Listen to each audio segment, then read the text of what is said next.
Eh bien, bonjour, moi je suis ravie d'être présente aujourd'hui pour cette masterclass.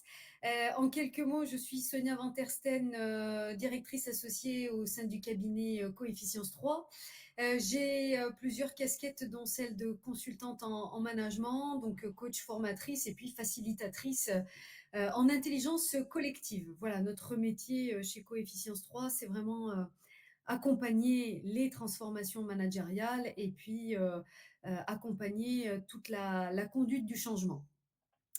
Euh, Durant mon parcours, j'ai accompagné des organisations à développer des pratiques collaboratives plus efficaces et plus humaines. En tout cas, c'est ce à quoi je me suis attelée, avec un objectif vraiment premier qui est de libérer l'intelligence collective.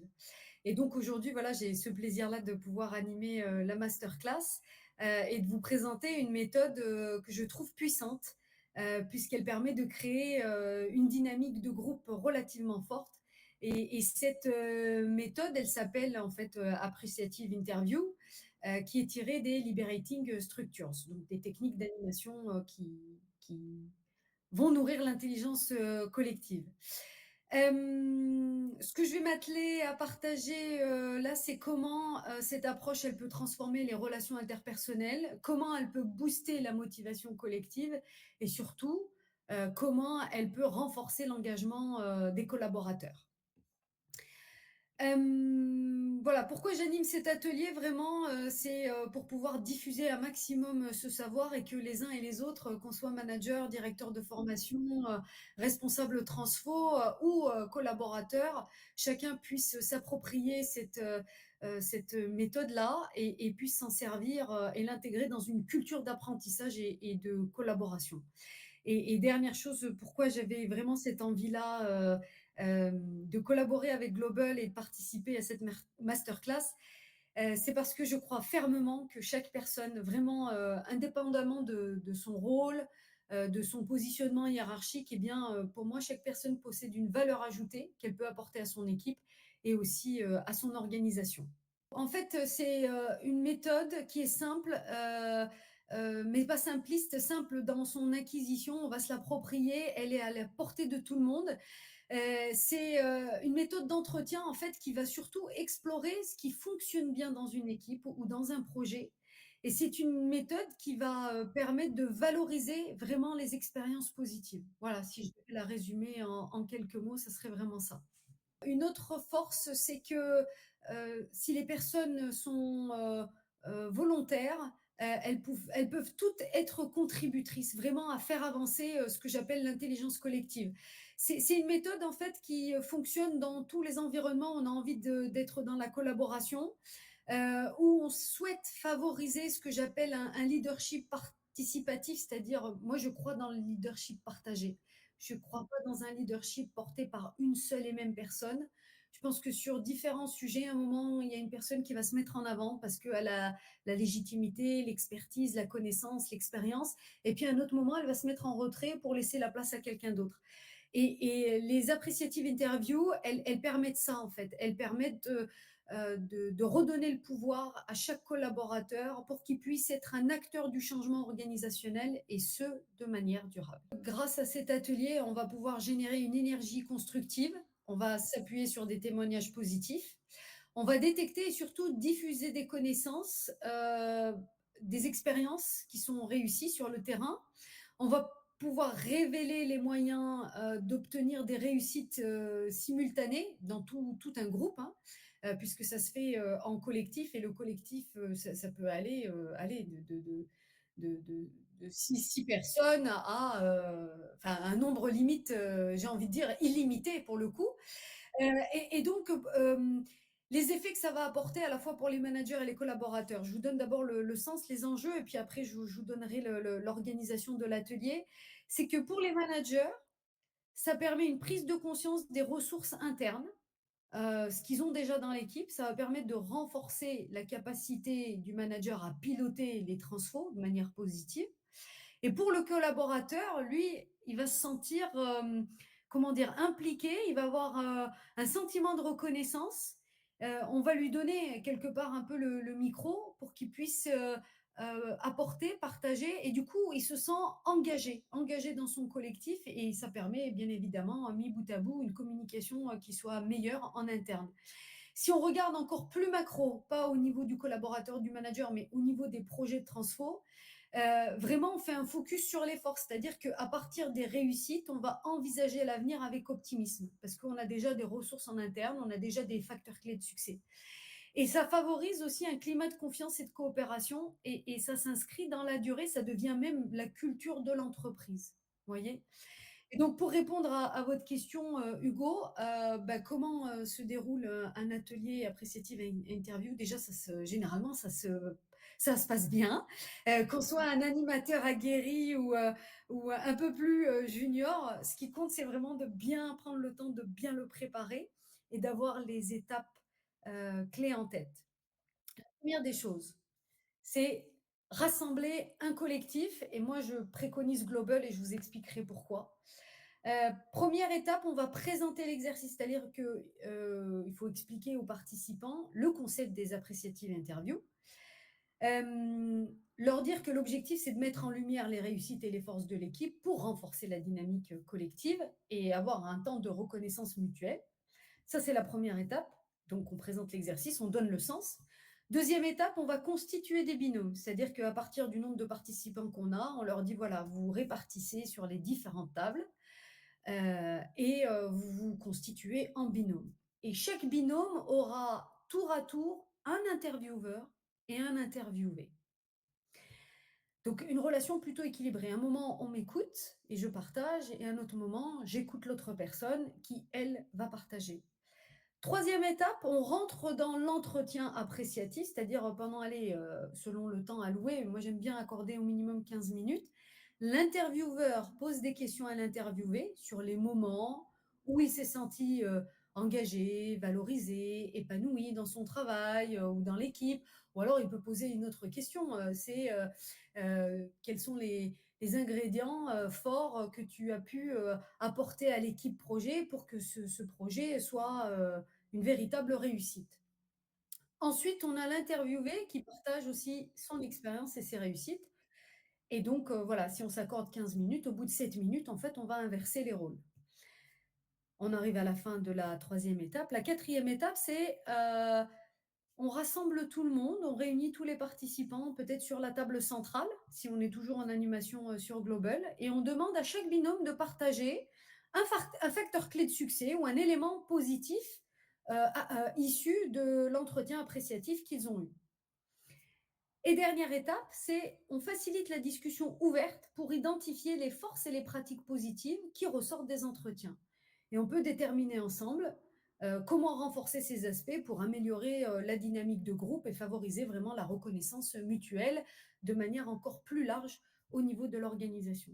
Donc vous voyez, 5 étapes bien définies, avec des temps relativement courts, sauf pour la partie entretien où là on accorde un maximum de temps. Euh, voilà, il y a un temps individuel où la personne a un peu réfléchi avec elle-même ce qu'elle voulait apporter. Ensuite, un temps un peu plus intimiste en binôme et un dernier temps beaucoup plus collectif. Bien gérer son temps, c'est s'assurer que les participants ils puissent vivre le process en confort. C'est pour ça que j'insiste un petit peu sur la partie préparation. Et sur cette question de timing, vraiment, Global est un outil et une plateforme formidable parce que dans les coulisses, on peut déjà réfléchir en fonction du temps imparti, parce que l'atelier, il peut durer 1 heure ou 1 heure et demie ou 2 heures. Eh bien, en fonction de ce temps-là, on va calibrer le temps alloué à chacune des étapes. Et une fois qu'on a déterminé ce temps-là, on a un déroulé, on partagera tout à l'heure mon écran, hein, un déroulé de l'appréciative interview qui va se mettre en route. Les étapes vont se dérouler tranquillement et Global nous permet vraiment de nous décharger de cette charge mentale-là liée à la partie logistique organisation pour nous concentrer vraiment sur la partie, animation. Alors juste, vraiment j'ai dit très rapidement tout à l'heure, pourquoi j'aime, animer, cet atelier sur Global. Vraiment parce que j'y vois de nombreux avantages et parce que j'ai testé vraiment, beaucoup, beaucoup, beaucoup d'autres plateformes collaboratives. Enfin, pour ne citer que les plus connues, on a Zoom, on a Teams, d'autres outils de visioconférence. Et sur Global, les avantages premiers pour tous les animateurs, qu'on soit directeur de formation ou responsable transfo, ou consultant ou manager, c'est la préparation de l'atelier. Et quand je parle de préparation, c'est vraiment de poser son déroulé. Vous allez voir, il y a une flexibilité énorme et le fait d'avoir différentes tables, ça va permettre de l'interactivité. Et puis pour les animateurs, les facilitateurs, il y a une communication fluide qui se fait avec les participants. Et entre les participants, on a un outil qui s'appelle la note collaborative qui permet de prendre des notes en direct live pendant qu'on échange sur notre table. Ça veut dire que voilà, on a partagé par écrit et après, les participants peuvent télécharger leur note collaborative et repartir avec. Vous l'avez compris, il y a un vrai confort, il y a de l'engagement qui est créé par cette plateforme-là et c'est ce qui donne aussi la valeur de l'animation. Il y a à la fois la logistique, le bon outil, les bons interlocuteurs. Et puis, dernier argument que j'ai envie de partager et pas des moindres, il faut se rappeler qu'à l'heure actuelle, on a beaucoup d'outils qui nous viennent de l'extérieur. Et celui-ci est français, donc cocorico, soyons fiers et en plus il est RGPD. Je n'en ai pas parlé et pourtant ça fait partie, de mes pratiques qui sont devenues naturelles. J'invite, toutes les différentes tables sur lesquelles les personnes travaillent à ouvrir cette note collaborative. Ils prennent des notes de manière simultanée, c'est-à-dire qu'on a les 2 personnes qui peuvent écrire en même temps sur la note collaborative. Ils téléchargent la note, on le voit là, je partage mon écran, on a exporté la note en bas à droite. Et puis pour l'animateur, il peut récupérer l'ensemble des notes pour en faire une synthèse. Et ça, c'est juste un temps formidable, un temps qui est gagné sur l'animation. Et comme vous l'avez dit aussi, parfois en présentiel, on vient, j'ai des participants qui oublient même de prendre un cahier, un stylo. Et ben là, on a, on n'a pas cette problématique-là. On a toujours les notes collaboratives qui sont disponibles. Donc voilà, j'avais ouvert là pour montrer les notes collaboratives. Bon, je reviens sur mon écran classique. Hop, je vais fermer cette note collaborative. Et on voit sur la gauche, je ne sais pas si c'est le cas, alors je vais revenir sur le mode de fonctionnement premier. Pour les animateurs, vous voyez, vous avez une petite valise bleue là. Alors on ne part pas tout de suite en voyage, mais dans quelques temps, on clique dessus, c'est la partie qui concerne les outils d'animation. Il y a plusieurs onglets possibles. Donc, on va commencer à droite, la note personnelle, où je peux me noter des choses pour moi, animatrice, facilitatrice. Ensuite, je peux faire des sondages aussi. Voilà, les sondages, ça peut être en démarrage de votre atelier, en guise d'icebreaker, ou à la fin de l'atelier pour savoir comment ils ont vécu ce moment. Voilà, est-ce qu'ils ont passé un bon moment? Est-ce que ça a été un moment satisfaisant pour eux? Est-ce que ça a été utile? Donc, je parlais tout à l'heure de l'icebreaker sur la météo. Vous voyez, ils sont déjà paramétrés. Ça permet de connaître un peu le mood des uns et des autres. Quand ils sont dispatchés sur les différentes tables, on peut parler à tout le monde en direct, sans se déplacer de table en table.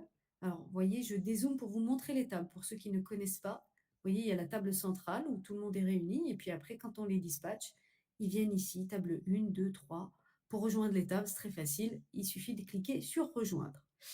Et ensuite, les différents droits, voilà, on décide si on veut leur donner la main pour modifier les contenus qui sont sur les tables ou pas, ou alors tout simplement la parole. Ça, c'est vous qui décidez en tant qu'animateur. Et puis, ce qui nous intéresse dans le cadre de cet atelier Appreciative Interviews, c'est le déroulé. Voilà. Donc, vous voyez, moi, dans mon déroulé, j'ai mes différentes étapes, là, les 5 dont je parlais tout à l'heure. Première étape, je vais présenter l'activité, je vais m'octroyer 5 minutes. Je donne le sens, je rassure les participants. Deuxième étape, là, je les ai dispatchés en binôme. Je vais leur proposer 10 minutes ou peut-être, allez, un peu plus parce qu'on a le temps. On peut modifier notre temps ici. Vous voyez, hop, je clique là-dessus. Heu, je vais dire que là, bah, je vais donner, allez 20 minutes parce qu'ils auront le temps, de pouvoir, échanger réellement. Une fois qu'ils ont échangé en binôme, on leur accorde de nouveau du temps pour qu'ils puissent peut-être synthétiser, voilà les conditions, de succès sur le projet sur lequel ils ont participé et après, quatrième étape, on les ramène sur la table centrale pour restituer et puis on s'accorde 10 minutes pour ouvrir peut-être la discussion, de manière encore plus large. Donc une fois que j'ai préparé mon déroulé avec les timings et que je me suis peut-être aussi mis des notes en tant que facilitatrice, j'ai besoin de temps en temps de poser un peu ma pensée et ben, j'ai la possibilité de le faire. Vous voyez là, la petite bulle. Moi, je me suis notée sur l'étape numéro 2, organiser la répartition des paires sur les différentes tables, lancer le minuteur et envoyer l'annonce une fois le minuteur écoulé et relancé. Vous voyez, donc ça, c'est hyper confortable pour toute personne qui souhaite se décharger au maximum en amont de l'animation. Le déroulé est prêt. Je clique sur démarrer le déroulé et vous voyez ici, eh bien, vous avez les différentes étapes. Voilà et une fois que le temps est écoulé, vous passez à l'étape d'après, hop, activité suivante et ainsi de suite. D'accord? Donc vous voyez, vraiment c'est d'une fluidité, c'est relativement simple et ça met beaucoup de confort à la fois pour les participants, mais aussi, pour le l'animateur.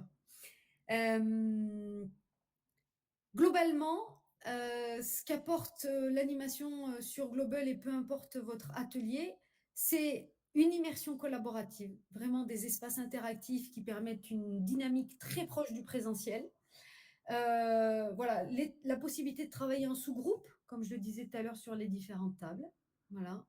Le fait de partager des notes en direct, des cartes mentales, des choses comme ça et puis, je trouve que chaque participant, il est acteur, ce qui stimule vraiment l'engagement. On n'a pas de participants passifs et la force de Global, c'est qu'au fur et à mesure que vous l'utilisez, pour les différents ateliers, pour les différents workshops, vous pouvez vous créer une bibliothèque de templates. Alors, il y a des templates déjà existants mais vous pouvez vous aussi en créer d'autres et puis les partager, avec les autres animateurs au sein de votre organisation. Donc on peut mutualiser, clairement, les templates qu'on a créés. Donc juste, je vous montre rapidement pour ceux qui le souhaitent. Vous voyez, vous revenez sur votre, valise bleue, outils d'animation, dans la partie déroulée, ici. Vous cliquez sur importer depuis la galerie de templates ou depuis votre ordinateur. Donc, une des grandes forces de Global, c'est tout ce que vous avez cité. Et moi, je vois surtout, vraiment, ça a été réfléchi, pensé pour avoir le sentiment qu'on a quelqu'un qui nous assiste, en fait, depuis la préparation jusqu'à la fin de l'animation. Euh, donc, du confort pour celui qui anime, du confort à la fois sur le fond et sur la forme pour celui qui va vivre l'atelier, donc le participant. Euh, on aime bien aussi animer des collectifs en même temps pour mutualiser, pour optimiser notre temps et vraiment on arrive à animer plus de monde comme en présentiel et puis on a les mêmes réflexes. Et ça, pour moi, c'est un argument fort parce que quand on doit déployer différents ateliers comme l'appréciative interview, si on était en présentiel, peut-être qu'on serait limité à aller à 10-15 personnes pour avoir l'attention de tout le monde. Or là, on peut augmenter le chiffre et faire x2. On arrivera à un résultat aussi qualitatif avec un nombre de personnes relativement important. Autre chose que je vois aussi, c'est que chaque table que j'ai montrée tout à l'heure, elle représente un espace de travail collaboratif où les groupes peuvent échanger librement, partager des idées, se concentrer sur des aspects spécifiques de la problématique qui a été présentée.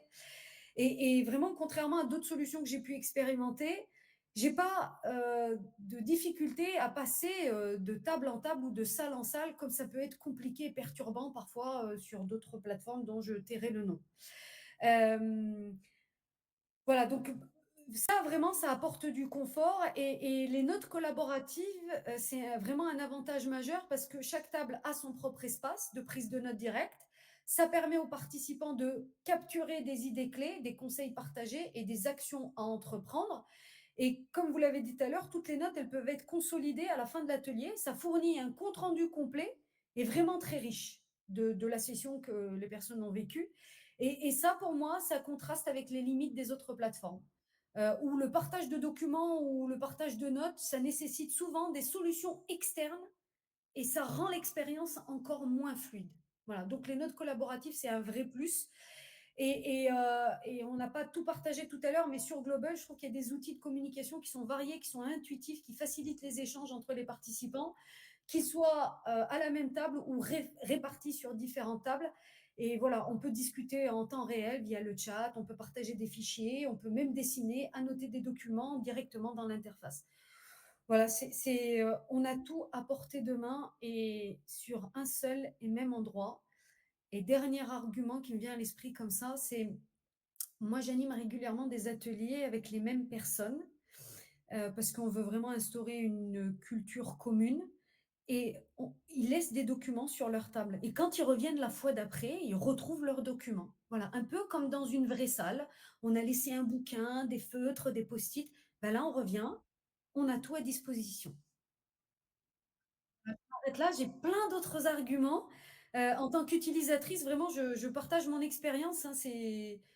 Voilà, c'est parce que j'ai testé, retesté, challengé la chose et puis voilà, l'équipe, Global est toujours à l'écoute des feedbacks qu'on fait et ça, c'est juste plaisant. Ce que je ne retrouve peut-être pas, chez Teams. J'ai beau écrire à leur, SAV via le chatbot, je suis toujours en attente de réponse. Voilà. Surtout, ne me croyez pas dans tout ce que je viens de dire, mais expérimentez-le, testez. Faites-vous votre propre expérience. Ne me croyez pas. La seule manière, heu heu, pour moi qui serait vraiment l'argument valable, c'est tester. Tester et je me rendrai toujours disponible pour en rediscuter de cette expérience qu'ils vont vivre. Si vraiment, la volonté des personnes qui nous écoutent, c'est de créer une expérience collaborative immersive, où l'intelligence collective peut s'exprimer pleinement et efficacement, surtout dans la période qu'on est en train de vivre, où on a de vrais défis, socio-économiques, politiques qui s'offrent à nous, qui ne seront certainement pas solutionnés par un seul cerveau ou une seule personne, mais plutôt par un collectif. Alors voilà, testez, vivez cette expérience collaborative immersive et après on en reparle. Voilà, je me rendrai toujours disponible. Et dernière petite chose, c'est euh, chacun d'entre nous peut œuvrer à libérer la sagesse collective, c'est-à-dire la connaissance que les uns et les autres on a en nous. Il y a beaucoup d'existants sur lesquels on peut s'appuyer, sur lesquels les équipes peuvent s'appuyer pour transformer vraiment leur organisation et leur manière de collaborer. Et ça passe par ce type d'action-là. Voilà, créer l'environnement pour que les gens puissent s'exprimer, parler et mettre dans le pot commun. Voilà, et puis je suis vraiment impatiente d'échanger avec les personnes qui vont pouvoir tester. Donc ne me croyez pas, tester. Ça sera mon mot de la fin.